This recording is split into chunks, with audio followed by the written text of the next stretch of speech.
ನಮಸ್ಕಾರ ಎಲ್ಲರಿಗೂ. ಈ SPS ಸ್ಕಾಲರ್ಶಿಪ್ ಬಗ್ಗೆ ವಿಡಿಯೋ ಮಾಡಿದಾಗ ತುಂಬ ಜನಕ್ಕೆ ತುಂಬ ಡೌಟ್ಸ್ ಇದೆ ಅಂತ ಕಮೆಂಟ್ ಮಾಡಿದ್ದೀರಾ. ಇವಾಗ ಮಾರ್ಕ್ಸ್ ಕಾರ್ಡ್ SLC ಮುಗಿದಿದೆ, first PUC ಹಾಕೋರಿಗೆ 10th marks card ಇನ್ನೂ ಬಂದಿಲ್ಲ, ಯಾವ ಥರ ಅಪ್ಲೋಡ್ ಮಾಡಬೇಕು, ಹಾಗೆ ಬೇರೆ ಅಕೌಂಟ್ ಬ್ಯಾಂಕ್ ಪಾಸ್ಬುಕ್ ಇದ್ದರೆ ಅದು ನಡೆಯುತ್ತಾ, ಹೀಗೆ ಹಲವಾರು ಡೌಟ್ಗಳನ್ನು ಹೇಳ್ಕೊಂಡಿದ್ರೆ ಆ ಎಲ್ಲ ಡೌಟ್ಗಳಿಗೂ ಈ ವಿಡಿಯೋದಲ್ಲಿ ನಾನು ನಿಮಗೆ ಕ್ಲಾರಿಫಿಕೇಷನ್ ಕೊಡ್ತೀನಿ.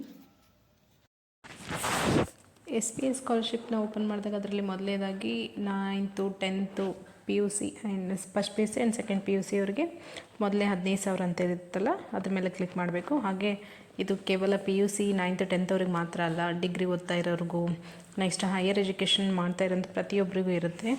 ಆ ಲಿಂಕಲ್ಲಿ ಓಪನ್ ಮಾಡಿದಾಗ ಅಪ್ಲೈ ನಾವು ಅಂತಿದ್ದಲ್ಲಿ ಅಪ್ಲೈ ಮಾಡಿ ಅಲ್ಲಿ ರಿಜಿಸ್ಟರ್ ಆಗಬೇಕಾಗುತ್ತೆ. ಅಂದರೆ ನಿಮ್ಮದು ಮೇಲ್ ID ಕೊಟ್ಟು ನೆಕ್ಸ್ಟು ಒಂದು ಪಾಸ್ವರ್ಡ್ ಹಾಕಿ ರಿಜಿಸ್ಟರ್ ಆಗಬೇಕಾಗುತ್ತೆ. ಒನ್ಸ್ ನೀವು ರಿಜಿಸ್ಟರ್ ಆಗಿ ಲಾಗಿನ್ ಆದಮೇಲೆ ಅಲ್ಲಿ ಕೇಳುತ್ತೆ ಸ್ಕೂಲ್ ಅಂತ ಇದೆ ನೋಡಿ. ಅಂದರೆ ನೀವು 9th 10th first PUC and second PUC ಇದ್ದರೆ ಫಸ್ಟ್ ಒನ್ ಸ್ಕೂಲ್ ಸೆಲೆಕ್ಟ್ ಮಾಡ್ಕೊಳ್ಳಿ.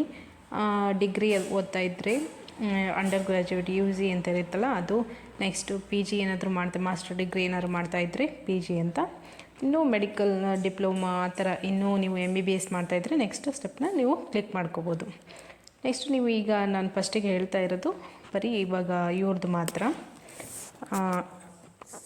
8th 9th 10th first PUC 9th 10th first PUC and second PUC ಅವ್ರದ್ದು ಕ್ಲಿಕ್ ಮಾಡಿದಾಗ ಅಲ್ಲಿ ಕೇಳುತ್ತೆ ನೋಡಿ, ಮಿನಿಮಮ್ 75ಗಿಂತ ಜಾಸ್ತಿ ಪರ್ಸೆಂಟೇಜನ್ನು ಮಾಡಿರಬೇಕು. ಹಾಗೆ ಇಯರ್ಲಿ ಇನ್ಕಮ್ ಏನಾಗಿರಬೇಕು 3 lakh ಒಳಗಡೆ ಇರಬೇಕು.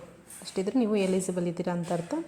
ಈ ಅಪ್ಲಿಕೇಶನ್ ಹಾಕೋಕ್ಕೆ ನಿಮಗೆ ಬೇಕಾಗಿರುವಂಥದ್ದು Aadhaar card, income certificate, latest marks card, next bonafide ಅಥವಾ ಅಡ್ಮಿಷನ್ ಪ್ರೂಫ್, ನೀವು ಕಾಲೇಜಿಗೆ ಅಥವಾ ಸ್ಕೂಲಲ್ಲಿ ಅಡ್ಮಿಷನ್ ಇದ್ದೀರಾ ಅಂತ ಅಡ್ಮಿಷನ್ ಪ್ರೂಫ್ ಬೇಕು, ಪಾಸ್ಪೋರ್ಟ್ ಸೈಜ್ ಫೋಟೋ ಮತ್ತು ಬ್ಯಾಂಕ್ ಪಾಸ್ಬುಕ್ ಇಷ್ಟು ಇದ್ದು.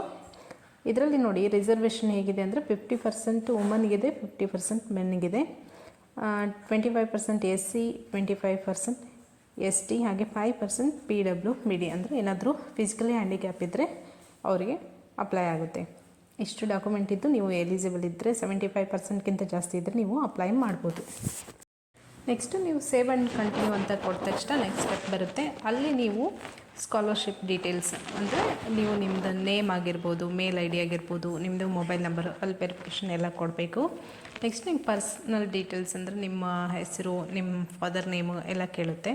ಅದನ್ನೆಲ್ಲ ಎಂಟ್ರಿ ಮಾಡಿ ಅಡ್ರೆಸ್ ಡೀಟೇಲ್ಸು, ನಿಮ್ಮದು ಏರಿಯಾ ಇದು ಎಲ್ಲ ಕೇಳುತ್ತೆ. ಯಾವ ಲೊಕೇಶನ್ನು, ಸಿಟಿ ಆಗಿದ್ದರೆ ಸಿಟಿ, ವಿಲೇಜ್ ಆಗಿದ್ದರೆ ವಿಲೇಜ್, ಅದೆಲ್ಲ ಡೀಟೇಲ್ಸ್ ಹಾಕಿದ ತಕ್ಷಣ ಎಜುಕೇಷನ್ ಡೀಟೇಲ್ಸು, ಇವಾಗ ನೀವು 9th ಓದ್ತಾ ಇದ್ದರೆ 8th ಡೀಟೇಲ್ಸ್ ಕೊಡಬೇಕಾಗುತ್ತೆ. ನೆಕ್ಸ್ಟ್ 10th ಓದ್ತಾ ಇದ್ದರೆ 9th, ಫಸ್ಟ್ PUC ಓದ್ತಾ ಇದ್ದರೆ 10th, ಈ ಥರ ಹಿಂದಿನ ವರ್ಷದ ಡೀಟೇಲ್ಸನ್ನು ಮತ್ತು ಪ್ರೆಸೆಂಟ್ ಎರಡೂ ನೀವು ಅಲ್ಲಿ ಫಿಲ್ ಮಾಡಬೇಕಾಗುತ್ತೆ. ಅದಾದಮೇಲೆ ನಿಮ್ಮ ಫ್ಯಾಮಿಲಿ ಡೀಟೇಲ್ಸ್, ನಿಮ್ಮ ಫಾದರ್ ಮದರ್ ಅವ್ರದ್ದು ನೇಮ್ ಕೇಳುತ್ತೆ, ನಿಮ್ಮ ಫ್ಯಾಮಿಲಿ ಇನ್ಕಮ್ ಕೇಳುತ್ತೆ, ಅದೊಂದು ಹಾಕಿದರೆ ಇಷ್ಟು ಡೀಟೇಲ್ಸ್ ಫಿನಿಶ್ ಆಗುತ್ತೆ. ನೆಕ್ಸ್ಟ್ 6th ಸ್ಟೆಪ್ಪಲ್ಲಿ ನೋಡಿ ರೆಫರೆನ್ಸ್ ಡೀಟೇಲ್ಸ್ ಅಂತ ಇದೆ. ಅಲ್ಲಿ ನಿಮಗೆ ಯಾರು ರೆಫರ್ ಮಾಡಿದರು, ನೀವು ವೆಬ್ಸೈಟಿಂದ ಅಂತಂದ್ರೂ ಹಾಕ್ಬೋದು, ಇಲ್ಲ ನಿಮ್ಮ ಕ್ಲಾಸ್ ಟೀಚರು, ವೆಬ್ಸೈಟು ಅಥವಾ ಫ್ರೆಂಡ್ಸು, ಫ್ಯಾಮಿಲಿನೋ, ಇವ್ರದ್ದೆಲ್ಲ ಇವ್ರು ರೆಫರ್ ಮಾಡಿದರು ಅಂತ ನೀವು ಅಲ್ಲಿ ಡೀಟೇಲ್ಸ್ನ ಎಂಟ್ರಿ ಮಾಡಬೇಕಾಗುತ್ತೆ. ಅದರ ನೆಕ್ಸ್ಟು ಬ್ಯಾಂಕ್ ಪಾಸ್ಬುಕ್ ಡೀಟೇಲ್ಸ್ ಅಂದರೆ ನೀವು ಯಾವ ಅಕೌಂಟ್, ಇಲ್ಲಿ ಕೆಲವೊಬ್ಬರಿಗೆ ಡೌಟ್ ಇದೆ, ಇದು SBI ಅವರು ಕೊಡ್ತಾ ಇರೋದ್ರಿಂದ ಅವ್ರ ಬ್ಯಾಂಕ್ ಅಕೌಂಟೇ ಇರಬೇಕಾ, ಅಲ್ಲೇ ಬ್ಯಾಂಕ್ ಅಕೌಂಟ್ ಮಾಡಿದ್ರೆ ಹಾಗೇನಿಲ್ಲ, ನೀವು ಯಾವುದು ಬ್ಯಾಂಕ್ ಅಕೌಂಟ್ ಇದೆಯೋ ಅದನ್ನೇ ನೀವು ಪ್ರೊವೈಡ್ ಮಾಡ್ಬೋದು. ನೆಕ್ಸ್ಟು ಅಡಿಷ್ನಲ್ ಡೀಟೇಲ್ಸ್ ಅಂತ ಬರುತ್ತೆ.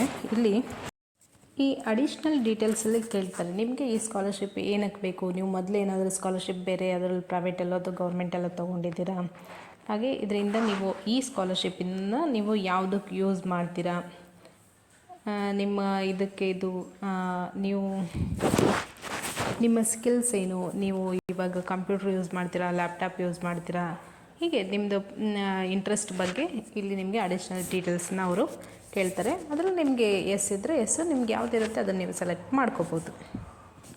ಒನ್ಸ್ ಅಡಿಷ್ನಲ್ ಡೀಟೇಲ್ಸ್ ಫಿನಿಶ್ ಆದಮೇಲೆ ನಿಮಗೆ ಅಪ್ಲೋಡ್ ಡೀಟೇಲ್ಸ್ ಬರುತ್ತೆ. ಇವಾಗ ಹಿಂದಿನ ಅಂಕಪಟ್ಟಿ ಆಗಿರ್ಬೋದು, ನಿಮ್ಮದು ಒಂದು ಫೋಟೋ ಆಗಿರ್ಬೋದು, ಇದೆ ನಿಮಗೆ ಇಲ್ಲಿ ಏನೇನು ಡೀಟೇಲ್ಸನ್ನು ಕೇಳಿದ್ರಲ್ಲ ಅದೆಷ್ಟು ಡೀಟೇಲ್ಸನ್ನ ನೀವು ಅಪ್ಲೋಡ್ ಮಾಡಬೇಕಾಗಿತ್ತು. ಅದಾದಮೇಲೆ ನೀವು ಕನ್ಸರ್ಟ್ ಕೊಟ್ಟಾದಮೇಲೆ ನಮಗೆ ಇದೆಲ್ಲ ಒಪ್ಪಿಗೆ ಇದೆ ಅಂತೇಳಿ ಕನ್ಸರ್ಟ್ ಕೊಟ್ಟಾದಮೇಲೆ ವೆರಿಫೈ ಆಗುತ್ತೆ. ಒಂದು ಮೊಬೈಲ್ಗೆ ವೆರಿಫಿಕೇಷನ್ ಕೋಡ್ ಬರುತ್ತೆ, ಅದನ್ನು ಹಾಕಿ ಎಂಟ್ರಿ ಮಾಡಿ ಫೈನಲ್ ಸಬ್ಮಿಟ್ ಕೊಟ್ಟರೆ ನಿಮ್ಮ ಅಪ್ಲಿಕೇಶನ್ ಸಬ್ಮಿಟ್ ಆಗುತ್ತೆ.